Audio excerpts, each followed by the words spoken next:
Hi, Todd Warren here in the Forecast Center with a look at our weather week ahead, and that period will get off with a very stormy start tonight as we are looking at a strong disturbance approaching from the west.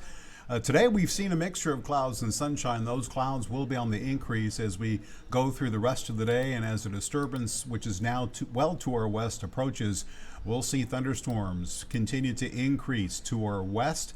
And this will probably form into a complex of storms that will move through the Arklatex tonight, bringing with it the potential for some damaging wind. And we could see some gusts in spots over 70 miles per hour. That is within the realm of possibility. As far as the severe weather risk, the Storm Prediction Center does indicate an enhanced risk for pretty much all of the area. As of right now, it appears as if the strongest winds will be in this area between I-30 and I-20, so between Texarkana and Shreveport. But keep in mind, that is not set in stone.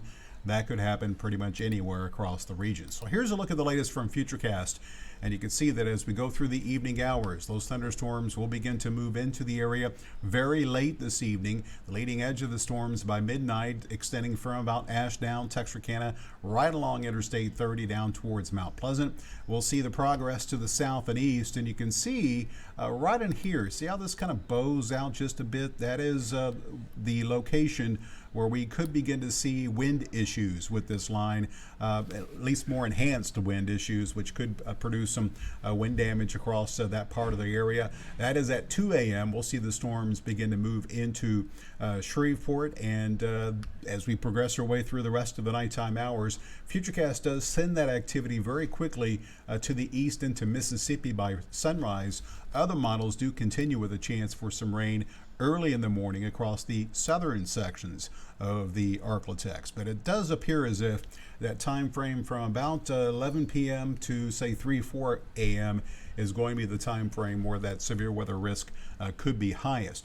As far as the tornado risk, again, damaging winds the biggest concern with this activity coming in. A tornado or two also will be possible as we are looking at that risk. Again, the rotation potential a bit stronger to our west this evening. That will weaken as the storms move towards the east. And this kind of highlights, if anything, where the strongest winds could occur with those thunderstorms as they push through. But nonetheless, a tornado or two cannot be ruled out during the nighttime hours tonight as well. Hail also going to be a possibility. Some models indicating we could see a few reports of, say, inch to inch and a half diameter hail.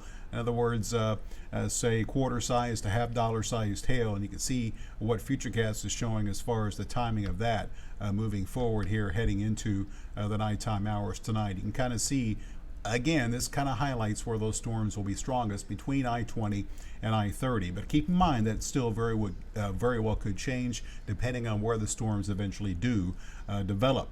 Rainfall, another issue that we'll be concerned about, as there is the potential that we could get too much rain.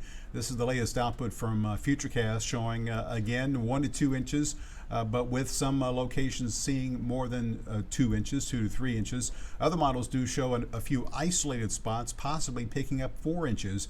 And the Weather Prediction Center does indicate that there is a slight risk of getting too much rain. In other words, we could see a few scattered reports of flooding across the region in some of the heavier downpours that occur during the nighttime hours tonight. Now, longer range, get the system out of here starting Tuesday afternoon especially. We will see an extended period of dry weather. As you can see, that disturbance quickly moving on off towards the east.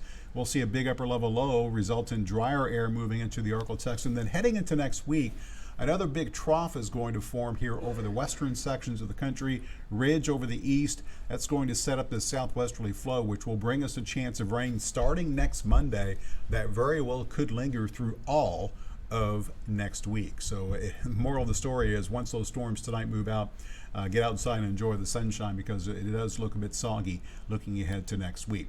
So your forecast does look stormy for tonight as we'll see the good shot for some severe thunderstorms across the area with widespread wind damage a possibility in spots as some of that activity will likely become severe. We could see some gusts in spots in excess of 70 miles per hour. Lows tonight will be in the upper 50s, low 60s north to the middle 60s south, 65 tonight in Shreveport, 62 in Texarkana. Tomorrow, expect some sunshine to return. It will be a touch on the breezy side and warm, as we'll see highs for the most part in the low to middle 80s. 86 in Natchitoches, 85 in Mansfield, as well as in Shreveport, 81 degrees for the high tomorrow in Texarkana. 10-day forecast shows the quiet weather from most of Tuesday through the weekend. This weekend looks pretty nice with highs in the 70s and 80s. See that chance for the scattered thunderstorm begins Monday, very well could linger through most of next week, as highs will likely stay in the upper 70s to low 80s. So once again, severe weather expected across much of the Arklatex during the nighttime hours tonight with damaging wind. The biggest concern, a tornado or two also possible with some locally heavy rain.